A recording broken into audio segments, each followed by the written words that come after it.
to start off, what I did a long time ago with short path is I noticed that as we started seeing volatile vapors pass through the system, like smoke or condensation or like that cloud that you see that goes through it, I started paying attention and observing that the vapors in small 2 to 5 liters, you could possibly get away with one of these traps without an issue. But if you're pushing vapors through a CFM, believe it or not, these traps are extraordinarily archaic and outdated. The vapor will go through. Now the heavies get trapped, liquids, things that splash onto the surface of the bung of the condensing surface, but it will just eventually blow through. And you can actually see that when warm vapor goes through a trap, you'll see an area where it's really cold, an area where it's really cold, and like an area where it's melted. And it goes to show when you hook up a hose to the end of your trap, you almost always get that brown or goo or something in the hose. So it's an identifier that these traps, even though they've been used for 70 years, whatever in science, are actually completely useless. In some small reactions, we're doing refluxes or very little vapor is moving through, and you can see that the whole trap is iced over and little drips are coming off of it, and you know it's working, but those are in small reactions. So shortly after, I filed for a patent that was called the inverted cup trap. And then right after that, we went in and we said, well, how do we make the inverted cup trap better?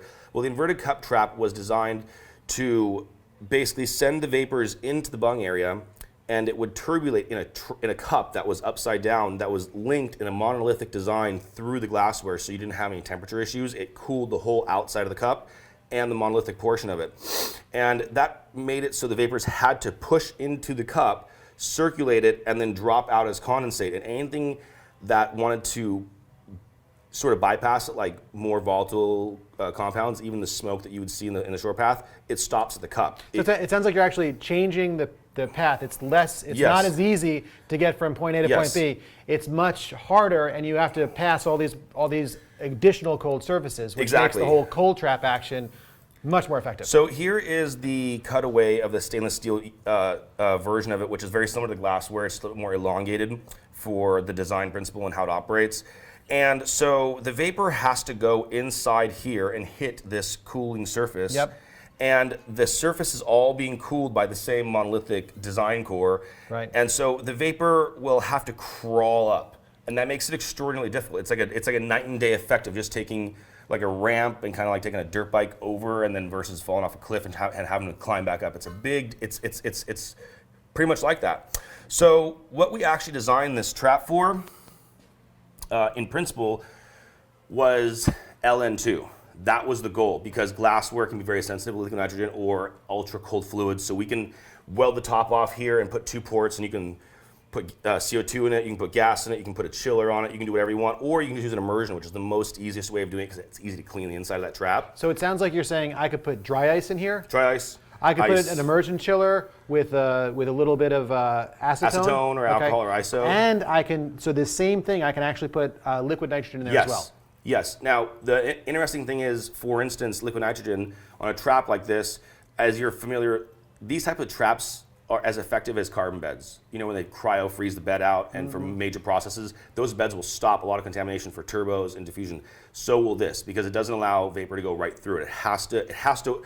There's a mechanical process of what the vapor is encountering and how it's hitting all the walls, and it's just, I mean, if you watch one of our glass ones operate, just on its own, you just see so much coming off of it and almost nothing come out. We actually use 2 traps in the inverted cup trap on a short path, because one is doing all the work. One of them, all that stuff is getting stopped, and the second one we see our process efficiency, if it gets dirty or not. If we're having a problem, it's not cold enough in the trap, what's going on? Are we just shooting vapor through? Is there a huge leak? Whatever.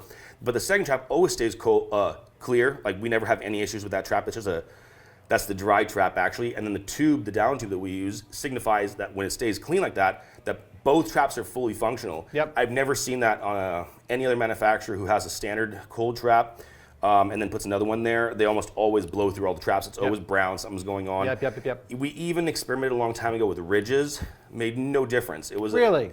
Yeah, because the ridge stops like an extra 10% of things that creep up around the surface, but there's a lot of area around the bung and the trap that serves no purpose. It just goes around it. Yes. There's nothing stopping it. But if you put a wall in front of it, it can't go through it. So the ridges create little friction points, and like vapor might hit it and you might see a couple things drip off, but it doesn't actually stop the vapor because it still can bypass through it. So the principle in short path was we have dry vacuum. We know that the inverted cup traps work very well, but if you added one of these on there and put liquid nitrogen on there, you are now creating a molecular drag. And we have a molecular attraction to the liquid nitrogen surface, which speeds up the short path process and also keeps your other pumps in the back end super clean. So even though you're rushing vapor through the process, at those temperatures, it can't come through the other side. It just is impossible. And so it is the most successful design trap on the market. I think I was made aware that as a cold trap design for the patent office was the first one in 50, 70 years. Wow. Nobody has ever actually achieved changing a cold trap design with any kind of principle of what we're trying to do, which is create dry vacuum. There's lots of different versions of cold traps that protect pumps from the major contaminants and stuff like that, but these traps actually ensure dry vacuum on the back end. That's how they're meant to work. This is an example of one of them, which normally on a short path, let's say you have a couple traps, you can just hook this up behind it or on the side of it. KF25 here, KF25 here. I notice one's higher than the other. Yes, so this is the inlet side, as you can tell. This is where all the action's going on inside the trap, which is inside here. Yep. And then the output is on this side. So it has to do its thing and then crawl up and creep. And usually, we see on an inverted cup trap, the wet stops right about here at the tip of the cup because it can no longer climb up. It's just, it's so much harder for it to get past that system, and then it stays dry at this point over. Gotcha. It comes in this configuration, and we have an option. This is a sight glass in case you're using it to capture terpenes or you want to see how much stuff is getting inside of it. Typically, our customers tell us that since this comes with it, they almost never use it unless they're getting solvents or something through there as an identifier. For the most part, they just put the cap right here up here because the trap is so cold and you're not, you can use this trap right off a short path, and then you'd have to use some sort of a collection system. But in general theory, it's not meant to just be your main trap on a short path, for instance. It's meant to accelerate the speed of the process and create dry vacuum and use LN2 in the process on the back end of it. Well, because if you have even LN2 or an immersion chiller in here and you put it right on the short path, it'll work just like our other traps. It will heat up. It won't be as efficient as cold. It will only generate as much dry vacuum as you can generate with one product. Right. But if you put it after another trap and say use like LN2, the heat of the vapor stream is reduced by the first traps, and then this thing's actually doing, it's a molecular drag. It will rush molecules to the surface. So it's a really, really cool product. Interesting. I find it interesting. So we got KF fittings. Those are vacuum fittings. That's cool. KF25. And that's tri-clamp. Why did you put tri-clamp here and KF here, just out of curiosity? So KF is really good for vacuum. It's just as well as tri-clamp, but we weren't able to create a super affordable sight glass package because they don't make them in KF. Oh. So we did a tri-clamp here, and we actually have an adapter floating around here somewhere, and the adapter will allow you to go from here back to another fitting, say a KF fitting for a discharge pump if you wanted. And we have a tri-clamp to a discharge pump. So if you were using a wiper and you had a process, even with an immersion chiller, and there was a lot of terpenes coming off of a major system, and you're trying to protect the last stage of the pumps, you actually put a discharge pump on here and run this thing with a regular dry ice or immersion chiller, not liquid nitrogen temperatures, and just have it raining off and discharge off the system. So it has a lot of different uses. It makes it a little bit easier that way because this is an interchangeable part, and we don't have to spend crazy amounts of money to machine. Something like customers make. Yeah, and yeah. I like the fact that you can actually see what's Yes. coming off. I think that's really, really useful. Tell me about, so we talked a lot about short path distillation, and I get that you're, that's your Yeah. gig for sure, right? Where else would you find that? Would Fall- you can use this in falling general fill- vacuum Yes. as well? Yeah, or? everywhere. So if you have a laboratory, you're dealing with anything that's like beyond stuff that normal traps work with, right? And you have an investment on your pumps. You keep your pumps clean, and every time like your laboratory is operating and something gets in your pump, it screws up your turbo, screws up your diff, whatever the case may be. It's a whole day's waste. You got to take everything apart and clean it. So this is either a main principle trap that you can use for any kind of process, because you can see if you're doing alcohol or certain reactions, it'll drip off in here. Vacuum ovens? Vacuum ovens, everything. You can even pull terps with this, especially if you have a vacuum oven and you put this right next to it. It depends, some ovens are closer, but if you can put this right on the oven and put LN2 or an immersion chiller and have gentle vacuum pulling your molecules out, maybe even a little bit of sweep in there, you can actually collect terpenes on the surface, especially if it's very cold, and it won't, and then they'll just drip out into here. That's awesome. And what happens is that whatever's in here, even though you have a mild vacuum level, it's not going to come back out because this area is so incredibly cold. It's going to be struggling, like back and forth. So you'll collect all your terpenes and stuff like that. I mean, it can be used for anything, especially to protect pumps. No matter what you're collecting, whether it be your good stuff, your bad stuff, or your crude garbage, it's an amazing trap for all vacuum applications. And is this 316 or 304? This is a 316 setup, so it's full chemical duty. Yeah. Excellent. Everything is, it's actually made by AMP. So we have AMP manufacture the product for us, and their welds. Good. Their welds are clean, so leak-free, tested, and all sanitary parts, connections, everything USA made. So we don't really want to use bad components, because even though this might have solvents or chemicals in it, people will recycle them. So it's going to touch the material. We want to make sure the material is clean and a high quality metal. Love it, love it. So tell me, just for my understanding, when would I use dry ice? When would I use an immersion chiller, mechanical chiller that you kind of poke in there?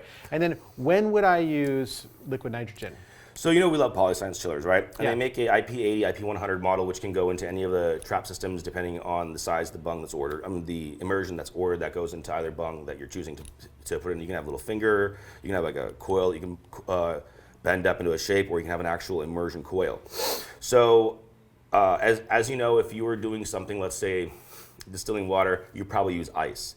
If you're doing something like cannabinoid distillations, as an example, the vapor coming off it, even though you're at vacuum, say you're at 100 microns, if you were to put your finger off the discharge side, there's still an invisible atmosphere running through that's very hot. So in that case, dry ice would be a common. Oh, so we could use just ice, like regular ice, then we could use dry ice. That's the next thing. Okay. Yeah. So if you were in your garage and purifying some water or something, whatever the case might be, you could probably just use ice, and your process isn't very long. You don't go through as much ice. In distillation, dry ice is really common. Even if on rotovapes, the vapor coming off them is very hot. You up until the last coil or the last stack, you can see the steam of the process, like heating it up. So dry ice is really good for that. Dry ice is also around with acid and ice. So we see right around -60 or so, in the core of the ice. The immersion chillers are another way of doing what dry ice does, but it's actually no ice required. You just plug it in and you put an immersion inside of here, and then it freezes the whole bung out inside of it. Is it fair to say that if I'm getting tired of sloughing dry ice, then I would go immersion chiller? Yeah. If the dry ice thing isn't...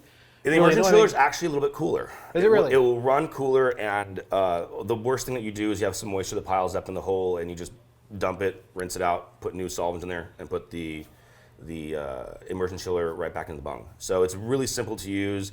In fact, dry ice attracts more water, because as it boils the CO2 out, it has an exchange, and water gets in there. So you'll see put foam pads on it to try and prevent the air from getting in there. Yeah, gotcha. So then liquid nitrogen is much colder. It's like twice as cold as an immersion chiller. It's like -150 or some crazy cold ludicrous temperature. cold temperature. It varies. If you can get it to be stable in there, it's much colder. But if you have hot vapor that goes in there, it still maintains a cold temperature, but it boils off much faster, so you go through a lot of it. Liquid nitrogen is especially useful for vacuum oven work, especially if you have say 10 vacuum ovens and you put this thing on a stand right next to your pump, and you need that pump to stay clean. It can never go down. You rebuild it every 6 months, and that's it. It's never dirty. You would use an immersion chiller or liquid nitrogen for something like that, because it has so much cooling effort that it blocks all that contamination from all those ovens. And as you know, ovens always dump out this terpy kind of wet vapor that gets in the pump and just makes them gummy. So it's really useful. Even an immersion chiller would work really well. It is the only one that we know attached to steam distillers that can actually harvest terpenes off sauce without losing anything. So normally we'll have a terpene distillation system like an SPD7 has an arm, condenser, and a set of traps. Those traps are pretty effective, but if you look at the system, there's 3 traps to prevent the terpenes from leaving it. Well, if I had another distillation system I was pouring in a reactor and heating the reactor up like with butane extract, and you're just heating a reactor up, you can put this device right next to it, have some vacuum control, some sweep control, and boom, you're just collecting the terpenes. You're collecting that fraction, and it's very accurate, because when you use liquid nitrogen, for instance, you don't require as much heat or as much vacuum, because it creates a molecular drag. It's like 2 magnets. It will take molecules and drag them right to the surface, and just boom, they start coming off. So very useful. There's literally these things called cryo pumps, and literally what they do is they get cold and they suck molecules towards them. Yeah, I think cryo pumps use helium to cool down, and they use nitrogen to heat up. Really? Funny, yeah. It is funny. That is funny. As in, we will never hit that, but we only use nitrogen anyway, and we're struggling to keep it cold with nitrogen. Right. So, last question. Just comparing all the cold trap options, there's these things called mechanical cold traps. They're kind of cool, where they're sort of a cold trap and it's a mechanical thing all in one. Yes. When would I use something like this versus something like that? Great question. So first of all, here's a mechanical cold trap version that we offer. It's very unique to our company because we want to operate in the same principle. So anytime you do aggressive distillations where vapor is moving and you have a lot of turbulent flow, where you're trying to prevent things from getting into a vacuum pump, it's often more efficient and people would seek this process of stacking the traps. So having a trap and this trap side by side typically doesn't offer really any benefit because it's kind of like ballasting of water between surfaces. If you dig a hole, the water will eventually come up and ballast. The same thing occurs with molecules, but it doesn't occur when they climb. So if you can stack the traps in a process or putting one next to it, like higher, vertically distant. Yeah, like higher. Yep. Stacking them is what these traps, traditional lab mount traps, are generally for. If you have some work in a laboratory where there isn't too much tubular flow and your pump's not super aggressive, like not crazy Edwards 80 with a blower on it, you would use a mechanical trap. In this instance, we can't necessarily duplicate the technology, and the reason is because the geometry of where the vapor comes in and out is different.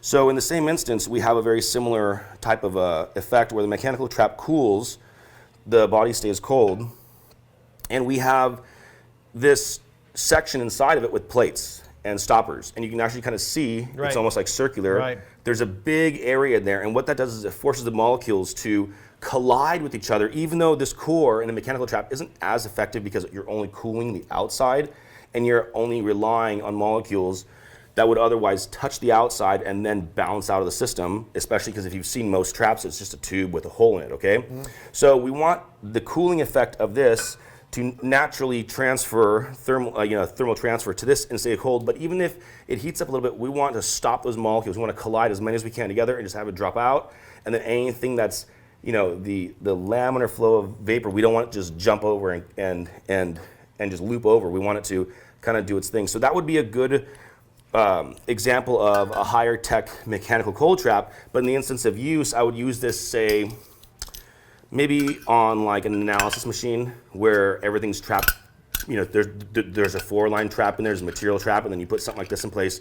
So you don't have to buy dry ice or any of that stuff. And there isn't, on some of those machines, on analytical devices, it's not like a constant flow of vapor. So these traps stay very cold, they're very effective, and they don't pull back into the system. But if I had falling film, rotovap, terpenes, drawing material in the oven, I want to collect stuff or protect a pump, I would use something like this with an immersion chiller, because you see the system itself is under vacuum, but you keep the core very, very cold. In this case, the cores on immersion traps aren't always the coldest, it's the material around it. So if you have a lot of hot vapor coming through it, it heats the center up and doesn't allow it to stay as cold, slightly bypasses it. So that's why these are very, very effective, because you can put them anywhere and it works really, really well. So I'm just trying to translate what I heard. I believe you said this is better. Much better. It's an amazing trap. Gotcha. Okay, yeah. So if I want sort of a lights out operation, then I do this with an immersion chiller effectively. Yeah, they're amazing. And if a mechanical trap chiller is very similar. It's just a big reverse immersion. If you look at it, it's a big bath with a coil that gets cold and you throw the trap in there. There's always a use for it. There's tons of tools for every job. That's a tool for a certain job, But if you want an all-around lab thing, especially if you're doing terpenes or vacuum oven drying, for your customers who are doing sweep valve stuff, when they do not want things to get passed into their pump, this is an amazing device. I mean, gotcha. We've had our inverted cup trap is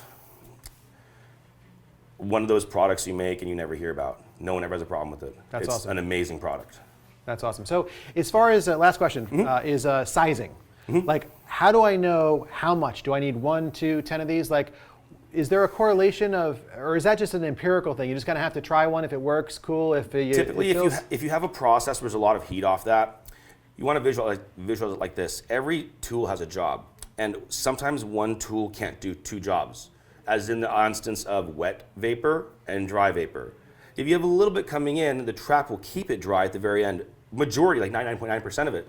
But if you have a trap with dry ice or immersion and you're dumping in 300 Celsius in hot gases, it'll heat up the trap before it can recool down, and it becomes useless. So if you have a very small process, one trap is all you need. I mean, we've seen on short pass, one trap usually does a really good effect in keeping the vacuum dry and not allowing it to contaminate the pump. In this case, if I had too much heat, you would see that a lot of the cooling effect is boiling off. Just like from the LN2 or from the dry ice, it'll just start vaporing off. Then you put another trap in, because the idea is one trap is doing all the work, the next is making sure it's dry. So if something spits through, or if something happens, or if there's too much vapor in there, then that's the instance. Especially if you're doing terpenes. For LN2, you probably only need one of them, as an example. But if you had a couple of them that were doing stages, like you were separating terpenes, you could use dry ice in one of them, an immersion chiller in another, and then liquid nitrogen in another. And you actually have different temperatures. So that's also a way of collecting different fractions. But generally speaking, if you see a trap and it stays really cold, it's doing its job. If vapor's coming off the top end, like CO2 is bubbling off from the dry ice, or you put the LN2 in there and it's just really cooking, you put another trap on there. Always, as a general rule. So basically, try one. If it's not doing its job, add another. And it sounds like you're saying when you add traps, you don't add them in parallel. You add them in series with one higher than the other. Yeah, as an example, this one would be right here. So it. that's the most effective way of adding a trap, is to stack the trap up, because molecules can always rush over and trickle over like a waterfall, but very rarely do they climb up hills. It's harder for it to climb up a hill, especially if you have one trap doing all the work, where all that hot gas is being cooled and condensed and colliding into the surface. It has very little energy to send the rest of it up, so it's struggling to climb up on these traps, especially with inverted cups. And then you put another one on there. I've heard most of my customers say, and this is why we recommend using 2 traps in a 12 or 22 liter system. 1 trap is all you need. That's all you need on one of those systems to just get through the job. But if you really want deeper vacuum and lower distillation temperatures, you put a second trap on there, because the trap increases the vacuum depth. Yep. Excellent. Well, thank you so much. Thank you, Tim. Thanks for coming. All right. That was very well done. Yeah, I like that.